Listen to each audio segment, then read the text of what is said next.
ನಮಸ್ತೆ ಗೆಳೆಯರೇ, pre market morning session 12/11/2025 ಬುಧವಾರ ದಿನ ಏನೇನು ಕಾಣ್ತಾ ಇದ್ದೀರಿ. So US market positive close ಆಗಿದೆ. ಯುರೋಪಿಯನ್ ಮಾರ್ಕೆಟ್ಸ್ ಕೂಡ ಅರೌಂಡ್ ಮಿನಿಮಮ್ ಒಂದು 1% ಪಾಸಿಟಿವ್ ನಲ್ಲಿ ಕ್ಲೋಸ್ ಆಗಲಿಕ್ಕೆ ಪ್ರಯತ್ನ ಆಗಿದೆ. ವೆರಸ್ ಏಷ್ಯನ್ ಮಾರ್ಕೆಟ್ಸ್ ಕೂಡ almost all are positive green ಅಲ್ಲೇ ಇದೆ. ಅಂಡ್ ನಮ್ಮ ಗಿಫ್ಟ್ ನಿಫ್ಟಿ ಸದ್ಯದ ಮಟ್ಟಿಗೆ ಶೋಕಾಸ್ ಮಾಡ್ತಾ ಇರೋದು ಮಿನಿಮಮ್ ಅಂದ್ರೆ 150 ಪಾಯಿಂಟ್ ಇದೆ. ನಾನು ಕಾಮನ್ ಆಗಿ ಥಿಂಕ್ ಮಾಡ್ತೀನಿ 100 ಪಾಯಿಂಟ್ ಅದು ಮಿನಿಮಮ್ ಓಪನ್ ಆಗ್ತದೆ ಅಂತ ಹೇಳಿ. Okay, so 100 point plus open ಆಗುತ್ತೆ ಅಂತ ತಿಳ್ಕೊಂಡ್ರೆ number 1 point from the GIFT Nifty cues is point GIFT Nifty showing you positive open. Next, okay, ADR point of view ನೋಡ್ಕೊಂಡ್ರೆ all at all repeat here Infosys, ICICI bank, Wipro, HDFC bank, Reddy's all to all minimum average ಅಂತ ತಗೊಂಡ್ರು ಕೂಡ 1.5% average positive ಇದೆ. So ಭಯಂಕರ positive showcase ಮಾಡ್ತಾ ಇದೆ. Number 2 point. Number 3 point discussion ಮಾಡ್ಲಿಕ್ಕೆ try ಮಾಡೋಣ. That is cash market FID activity. FIದವ್ರ ಸೆಲ್ಲಿಂಗ್ ಆಕ್ಟಿವಿಟಿ ಸಡನ್ಲಿ ಕಡಿಮೆ ಆಗಿದೆ. ನಿನ್ನೆ 4,114 ಕೋಟಿ ಸೆಲ್ ಮಾಡಿದವರು ಸಡನ್ಲಿ ಸೆಲ್ಲಿಂಗ್ ನ ಕಂಪ್ಲೀಟ್ಲಿ ಡೌನ್ ಆದಂಗೆ ಕಾಣುತ್ತೆ. ಓನ್ಲಿ 803 ಕೋಟಿ ಸೆಲ್ ಮಾಡಿದ್ದಾರೆ ಅಂಡ್ DIದವ್ರು ಬೈ ಮಾಡಿದ್ದಾರೆ. That's number 3 point. Also like positive sentiment ಅಂತ ತಿಳ್ಕೋಣ. ಇನ್ನೊಂದು derivative data. So FI derivative data ನೋಡ್ಕೊಂಡ್ರೆ ಕಂಪ್ಲೀಟ್ ಏನೋ ಶಿಫ್ಟ್ ಅಂತ ಕಾಣಿಸ್ತಾ ಇದೆ. Look at this one. So FI activity ಸ್ವಲ್ಪ ಬೇರೆಷ್ಟು ಬುಲಿಶ್ ಟರ್ನ್ ಆಗುವ ಸ್ಥಿತಿನಲ್ಲಿ ಬಂದಿದ್ದಾರೆ. ಸೊ ಇವತ್ತಿನ ನೆಟ್ ಔಟ್ಲುಕ್ ನೋಡಿದ್ರೆ sideways to positive sentiment develop ಆಗ್ತಾ ಇದೆನೋ ಡೇಟಾ ಇದೆ. ಸೊ ಸ್ಪೆಷಲಿ ರೈಟ್ ನಾವು ಸೊ ಕ್ಲೈಂಟ್ ನಾವೇ ಲೈಕ್ ರಿಟೈಲರ್ಸ್ ನಾವು ಕೂಡ ನಾವು ಪಾಸಿಟಿವ್ ಬಯಸ್ ಅಲ್ಲಿ ಇದ್ದು pro activity neutral to bearish ಇದೆ. ಸೊ ಲಿಮಿಟೆಡ್ ಅಪ್ಸೈಡ್ ಅನ್ನೋ ಸ್ಥಿತಿ ಇದ್ದಾರೆ. ವೆರಾಸ್ FI ಆಕ್ಟಿವಿಟಿ ನೋಡ್ಕೊಳ್ಳಿ bearish bias persist but okay like important ಏನಪ್ಪಾ ಅಂದ್ರೆ ಶಾರ್ಟ್ ಕವರಿಂಗ್ ಅಲ್ಲಿ ಕೂಡ ಲೈಟ್ ಆಗಿರೋದ್ರಿಂದ ಮಾರ್ಕೆಟ್ ಇವೊಂದು ಹೆವಿ ಗ್ಯಾಪ್ ಅಪ್ ಕೊಟ್ಟರು ಸಸ್ಟೈನಬಿಲಿಟಿ ಓನ್ಲಿ 25,800 ಮೇಲೆ ಪಾಸಿಬಿಲಿಟಿ ಚೆಕ್ಔಟ್ ಮಾಡೋಣ. Look at here. ಈಗ ಮಾರ್ಕೆಟ್ 150 ಪಾಯಿಂಟ್ ಪಾಸಿಟಿವ್ ಓಪನ್ ಆಗುತ್ತೆ and expected level of opening could be around 25,810. ನಿನ್ನೆ ನಾವು ಡಿಸ್ಕಷನ್ ಏನ್ ಮಾಡಿದೀವಿ ಪ್ರೀ ಮಾರ್ಕೆಟ್ ಅಲ್ಲಿ ಪೋಸ್ಟ್ ಮಾರ್ಕೆಟ್ ಆದ್ಮೇಲೆ ಡಿಸ್ಕಷನ್ ಮಾಡಿದೀವಿ ಏನಪ್ಪಾ ಅಂದ್ರೆ ಈ ಜಾಗದ ಮೇಲೆ ನಿಂತ್ಕೊಂಡ್ರೆ ಮಾರ್ಕೆಟ್ ಬಹಳ ಸ್ಟ್ರಾಂಗ್ ಇರುತ್ತೆ ಅಥವಾ ಹೈಯರ್ ಲೋ ಮಾಡ್ತಾ ಹೋದ್ರೆ 26,000 ಕೂಡ ರೀಚ್ ಆಗೋದ್ ಬಗ್ಗೆ ಡಿಸ್ಕಷನ್ ಮಾಡಿದ್ವಿ. ಮಾರ್ಕೆಟ್ ನಿಮಗೆ ಹತ್ರ ಒಂದು 90 ಪಾಯಿಂಟ್ಗಳ ಪಾಸಿಟಿವ್ ಓಪನ್ ಆಗ್ಬಿಟ್ಟು ಇಲ್ಲೇ ಟೈಮ್ ಪಾಸ್ ಆಗಿ ಫೇಲ್ ಕೂಡ ಆಗ್ಬೋದು ಅಥವಾ ಇದನ್ನ ಪಾರ್ ಮಾಡಿದ್ರೆ 25,900 to 26,000 ಕೂಡ ಕೊಡಬಹುದು.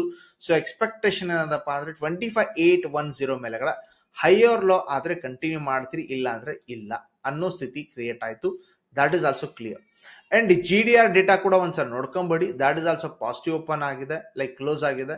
ಸೊ ವಾಟ್ ನಲ್ಲಿ ಎಲ್ಲ EDR, GDR data, FI derivative data, FI activity data, okay and even economical data ಬರ್ತಿದೆ ನೋಡ್ಕೊಂಡ್ಬಿಡೋಣ. ನಿನ್ನೆ ಏನೋ ಇಂಪಾರ್ಟೆಂಟ್ ಡೇಟಾ ಬಂದಿತ್ತಾ? Not at all. ಇವತ್ತೇನೋ ಡೇಟಾ ಬರ್ತಾ ಇದೆಯಾ? ಅದು CPI ಇನ್ಫ್ಲೇಷನ್ ಡೇಟಾ ಬರ್ತಾ ಇದೆ. ಓಕೆ, ಅದು ಕೂಡ ಐ ಥಿಂಕ್ 4 ಗಂಟೆ ಸುಮಾರು ಬರ್ತಾ ಇದೆ. ಸೊ ಇನ್ನು ಇನ್ಫ್ಲೇಷನ್ ಬಹಳ ರೆಕಾರ್ಡ್ ಲೋ ಹೋಗ್ತಾ ಇದೆ ಅನ್ಕೋತೀನಿ. ಇನ್ಫ್ಲೇಷನ್ ಇಲ್ಲ ಅನ್ನೋ ಪರಿಸ್ಥಿತಿಗೆ ಬಂದಿದೆ. ಸೊ ಹಿಸ್ಟಾರಿಕಲ್ ಲೋ ಬರ್ತಾ ಇರೋದ್ರಿಂದ market going to be bigger positive ಅನಿಸ್ತಾ ಇದೆ ಸದ್ಯದ ಮಟ್ಟಿಗೆ. ಸೊ ನಾಳೆ ಎಕ್ಸ್ಪೆಕ್ಟೇಷನ್ ಡೇಟಾ ಏನಾದ್ರು ಇದೆಯಾ? ಇಂಡಿಯನ್ ಮಾರ್ಕೆಟ್ ಅಲ್ಲಿ ಇಲ್ಲ. ಸೊ ಹೊರಗಿನ ಮಾರ್ಕೆಟ್ ಇದೆ ಟೆನ್ಷನ್ ಅಂತೂ ಇಲ್ವೇ ಇಲ್ಲ. ಸೊ ಟೋಟಲ್ ಎಲ್ಲ ಆಂಗಲ್ ಇಂದ ನೋಡಿದ್ರೆ markets looking like a boom open like about 100 points plus minimum. So overall market ನಾವು ಲಾಜಿಕಲಿ ಅರ್ಥ ಮಾಡ್ಕೊಳಕ್ ಟ್ರೈ ಮಾಡಿದ್ರೆ so US, Europe, Asia all at look like a positive.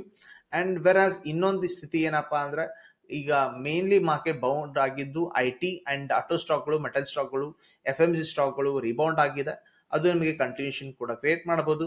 So like Q2 ಅರ್ನಿಂಗ್ಸ್ಗಳು ಬರ್ತಾ ಇವೆ, ಅವುಗಳ ಜೊತೆ ಇನ್ಫ್ಲೇಷನ್ ಡೇಟಾ ಇವತ್ತು ಬರ್ತಾ ಇದ್ದು ಅದು ಆಂಟಿಸಿಪೇಷನ್ ಇದರಿಂದ RBI ಇಂಟ್ರೆಸ್ಟ್ ರೇಟ್ ಕಡಿಮೆ ಮಾಡಬಹುದು ಅನ್ನೋ ಸ್ಥಿತಿ ಇದೆ.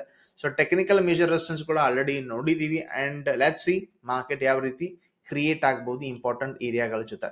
ಸೊ ಇಲ್ಲ ನೋಡ್ಕೊಂಡಿದ್ರಿ ಅಂಡ್ ಇಂಪಾರ್ಟೆಂಟ್ 2 ಕ್ವೆಶನ್ಸ್ ಇದೆ, ಅವನು ಕೂಡ ಚೆಕ್ಔಟ್ ಮಾಡೋಣ. ಸೊ HDFC ಲೈಫ್ ಬಗ್ಗೆ ಕೇಳಿದ್ರಿ. ಓಕೆ, ದ ಕ್ವೆಶನ್ ನೋಡ್ಕೊಳ್ತೀರಿ. ಮೇಜರ್ ಲೆವೆಲ್ ರೆಸಿಸ್ಟೆನ್ಸ್ ಅಂತ ಮೇಲ್ಗಡೆ ಮಾರ್ಕ್ ಮಾಡಿದ್ದೀನಿ 791 as it is. But as of ನಾವು ಅವರ್ಲಿ ಆಂಗಲ್ ಇಂದ ಚೆಕ್ಔಟ್ ಮಾಡಿದ್ರು ಕೂಡ ಮಾರ್ಕೆಟ್ ಇವನ್ ಯು ಬ್ರೇಕ್ಔಟ್ ಕೊಟ್ಟಿದೆ ಅಂಡ್ ಹೈಲಿ ಪಾಸಿಬಿಲಿಟಿ ಇದೆ ಇವತ್ತು ಮಾರ್ಕೆಟ್ ಈ ಲೆವೆಲ್ ಮೇಲೆ ಇಂಪಾರ್ಟೆಂಟ್ ಟೆಕ್ನಿಕಲ್ ಲೆವೆಲ್ ಕೂಡ ಇದೆ 763. ಇದನ್ನು ದಾಟ್ತಾ ಹೋದ್ರೆ ಅಥವಾ ಹೈ ಬ್ರೇಕ್ ಆಗ್ತಾ ಹೋದ್ರೆ 790 ಅಥವಾ 800 level is a more common ಅಥವಾ ಟಾರ್ಗೆಟ್ ಅಂತ ಅನಿಸ್ತಾ ಇದೆ. Avoid in case market opposite ಹೋದ್ರೆ. ಓಕೆ, ಇದನ್ನ ಬಿಟ್ರೆ ಇನ್ನೊಂದು ಕ್ವೆಶನ್ ಇದೆ BSc. ಸೊ BSc ಕ್ವೆಶನ್ ಏನದಪ್ಪ ಅಂದ್ರೆ ಎಸ್, ಸೊ ನೋಡ್ಕೊಳ್ತೀರಿ ಮೊನ್ನೆ ಮಾರ್ಕೆಟ್ 2550 ಬ್ರೇಕ್ಔಟ್ ಮಾಡ್ಬಿಟ್ಟು ಈಗ ಕಾನ್ಸಲ್ಟೇಷನ್ ಮಾಡ್ತಾ ಇದೆ. So this is common situation, everybody can understand here, because breakout ಆದ್ಮೇಲೆ ಮಾರ್ಕೆಟ್ ಸ್ವಲ್ಪ ಸೈ ಆಫ್ ರಿಲೀಫ್ ಆಗತ್ತ ಈ ಜಾಗ. ಓಕೆ, ನಮಗೆ ನೆಕ್ಸ್ಟ್ ಮೊಮೆಂಟಮ್ ಅಂತ ಲಾಜಿಕಲ್ ಎಸ್, ಸ್ಟಾಕ್ ಆಪ್ಷನ್ ನ ಬೈ ಮಾಡಿದ್ರಿ ಅಂದ್ರೆ ಸೊ ಆಬ್ವಿಯಸ್ಲಿ ನಾನು ನಿಮ್ಗೆ ಏನ್ ಹೇಳೋದಪ್ಪ ಅಂದ್ರೆ ವರ್ಟಿಕಲ್ ಸ್ಪ್ರೆಡ್ ಆಗಿ ಕನ್ವರ್ಟ್ ಮಾಡ್ಕೊಳ್ಳಿ, ಲೈಕ್ ಬುಲ್ ಕಾಲ್ ತರ ಕನ್ವರ್ಟ್ ಮಾಡ್ಕೊಳ್ತೀರಿ. ಲೈಕ್ 2600 ಕಾಲ್ ಬೈ ಮಾಡಿದ್ರೆ 2800 ಕಾಲ್ ಶಾರ್ಟ್ ಮಾಡಿರ್ತೀರಿ, then you are neutral in the market. Anyway, ಇವತ್ತು ಇವನ್ ಅರ್ನಿಂಗ್ ಎಕ್ಸ್ಪೆಕ್ಟೇಷನ್ ಕೂಡ ಇದೆ. ಸೊ ಅದ್ರ ಬೇಸಿಸ್ ಮೇಲೆ ಮಾರ್ಕೆಟ್ ಇನ್ನೂ ಹೆವಿ ವೊಲಟಾಲಿಟಿ ಕ್ರಿಯೇಟ್ ಮಾಡಬಹುದು. ಸೊ ಅರ್ನಿಂಗ್ ಏನು ಅಂತ ನಮಗೂ ಗೊತ್ತಿರಲ್ಲ, ನಿಮಗೂ ಗೊತ್ತಿರಲ್ಲ. So let us see that earning basis ಮೇಲೆ ಮಾರ್ಕೆಟ್ ಲಾಜಿಕಲಿ ಅಥವಾ ಟೆಕ್ನಿಕಲ್ ಬೇಸಿಸ್ ಮೇಲೆ ಲಾಜಿಕಲಿ ಮಾರ್ಕೆಟ್ 2730 ಮೇಲೆ ಬ್ರೇಕ್ಔಟ್ ಆದ್ರೆ yes, you can expect a continuation target about 2900 to 3000 here easily. Okay, what about oil market and gold? So let us see oil market. Oil market ಅಲ್ಲಿ ಏನ್ ನಡೀತಾ ಇದೆ? US oil. Okay, so major technical resistance as it is ಇಟ್ಕೊಳ್ತೀನಿ. Okay, ಇದು ಬಹಳ ಹಿಂದೆ draw ಮಾಡಿದ್ದಿದೆ, $62, ಕೆಳಗಡೆ $60. Middle ಅಲ್ಲಿ ಇದ್ರೆ ಕೆಲಸ ಆಲ್ಮೋಸ್ಟ್ ನಿಲ್ ಇದೆ. ಸೊ ಎಕ್ಸ್ಪೆಕ್ಟೇಷನ್ ಮಾರ್ಕೆಟ್ ಏನಾದ್ರು ನಿಮ್ಗೆ $62 ಮೇಲ್ಗಡೆ ಹೋಗ್ತಾ ಇದೆ, ಈ ರೇಂಜ್ ಒಳಗಡೆ ಇರುವುದು. ಸೊ ಇಲ್ಲ small time frame logical check ಮಾಡ್ತೀನಿ ಟ್ರೇಡ್ ಮಾಡ್ಲಿಕ್ಕೆ ಅಂದ್ರೂ ಕೂಡ market usually small to small scalps ತರ ಟ್ರೇಡ್ ಕೊಡ್ತಾ ಇದೆ, ಅದು ಕೂಡ ಅವರ್ಲಿ ಆಂಗಲ್ ಚೆಕ್ ಮಾಡಿದ್ರೆ. ಸೊ ಎಕ್ಸ್ಪೆಕ್ಟೇಷನ್ ಇದೆ ಮಾರ್ಕೆಟ್ ಏನಾದ್ರು ಹೈ ಬ್ರೇಕ್ ಆದ್ರೆ 61.8. ಸೊ ಅವಾಯ್ಡ್ ಆಯಿಲ್ ಟ್ರೇಡ್ ಅಂತ ನಾನು ಅನ್ಕೊಳ್ತೀನಿ ಸದ್ಯದ ಮಟ್ಟಿಗೆ. Okay, gold ನೋಡ್ಕೋಣ.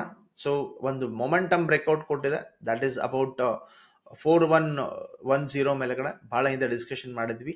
ಅಂಡ್ ಈಗ ಮಾರ್ಕೆಟ್ ಸ್ಟಕ್ ಆಗಿರೋ ಜಾಗದಲ್ಲಿ ಒಂದು ಟೆಕ್ನಿಕಲ್ ರೆಸಿಸ್ಟೆನ್ಸ್ ಕೂಡ ಇದೆ. Check this important level. ಹೌದಾ? ಇದೆ, ದಟ್ ಈಸ್ 4150. ಇದನ್ನ ದಾಟಿದ್ರೆ ಮೊಮೆಂಟಮ್ ಹೈಲಿ ಎಕ್ಸ್ಪೆಕ್ಟೆಡ್ ಇದೆ, ಇಲ್ಲ ಓನ್ಲಿ ಬೌಂಡ್ರಿ ಟ್ರೇಡಿಂಗ್ ಮಾಡ್ತಾ ಕೂತ್ಕೋಬಹುದು. Okay, as a swing trader ಆಗಿದ್ರಿ ಅಂದ್ರೆ 4150 ಬ್ರೇಕ್ ಆಗ್ಲಿಕ್ಕೆ ಕಾಯ್ತೀರಿ, ಅಥವಾ 4100 ಬ್ರೇಕ್ ಡೌನ್ ಆಗ್ಲಿಕ್ಕೆ ಕಾಯ್ತೀರಿ. This is a best trade setup for a gold trade. Okay, so ಇದನ್ನು ಡಿಸ್ಕಷನ್ ಮಾಡಿದ್ವಿ. ಟೋಟಲ್ ಓವರ್ ಆಲ್ ಮಾರ್ಕೆಟ್ ನ ಕಂಡೀಷನ್ ಅಲ್ಲಿ ನೋಡ್ಕೊಂಡ್ರೆ ಮಿನಿಮಮ್ ಒಂದು 100-120 ಪಾಯಿಂಟ್ ಅಂತೂ ಪ್ಲಸ್ ಓಪನ್ ಆಗೇ ಆಗತ್ತೆ. ಸೊ ಗ್ಯಾಪ್ ಅಪ್ ಓಪನ್ ಅಂತೂ ಪಕ್ಕಾ ಆಗಿದೆ. 25,800 ಹತ್ರ ಅದಕ್ಕಿಂತ ಮೇಲ್ಗಡೆ ಹೋಗ್ತಾ ಇದ್ರೆ, ಹೈಯರ್ ಲೋ ಆಗ್ತಾ ಇದ್ರೆ 25,900 to 26,000 ಹತ್ರ ಟ್ರೈ ಮಾಡ್ತೀರಿ as a target here. Anyway, bank Nifty all time high open ಆಗುವ ಚಾನ್ಸಸ್ ಎಲ್ಲಾ ಸೂಚನೆ ಶೋಕಾಸ್ ಮಾಡಿದೆ, ಬಿಕಾಸ್ ಅದ್ರ ಆಲ್ ಟೈಮ್ ಇರೋದೆ 58,571 ಇದೆ. ಸೊ ಬ್ಯಾಂಕ್ ನಿಫ್ಟಿ ಇವತ್ತು ನಿಮಗೆ ಆಲ್ ಟೈಮ್ ಹೈ ಹತ್ರ ಕಾಣಬಹುವ ಎಲ್ಲ ಸಾಧ್ಯತೆ ಇದೆ. ಎನಿವೇ, ಏನೋ ಚೇಂಜಸ್ ಇದ್ರು ಟೆಲಿಗ್ರಾಮ್ ಗ್ರೂಪ್ ಅಲ್ಲಿ ಅಪ್ಡೇಟ್ ಮಾಡ್ತಾನೆ ಇರ್ತೀನಿ. ಆ ಲಿಂಕ್ ಕೆಳಗಡೆ ಡಿಸ್ಕ್ರಿಪ್ಷನ್ ಇದೆ, ಚೆಕ್ಔಟ್ ಮಾಡಬಹುದು. And batch number 14 starting from December 10, ಅದ್ರ ಬಗ್ಗೆ ಸಿಲೆಬಸ್ ಕಾಪಿ ಡಿಸ್ಕ್ರಿಪ್ಷನ್ ಕೊಟ್ಟಿದ್ದೀನಿ. ಚೆನ್ನಾಗಿ ಓದ್ಕೊಳ್ತಿದ್ರೆ, ಇಷ್ಟ ಇದ್ರೆ ಜಾಯ್ನ್ ಆಗ್ತೀರಿ, ನಿಮ್ ಇಷ್ಟ. ವಿಡಿಯೋ ಇಷ್ಟ ಆದ್ರೆ ಲೈಕ್ ಮಾಡ್ತೀರಿ, ಶೇರ್ ಮಾಡ್ತೀರಿ, ಸಬ್ಸ್ಕ್ರೈಬ್ ಮಾಡೇ ಮಾಡ್ತೀರಿ. Thank you very much. ನಾವು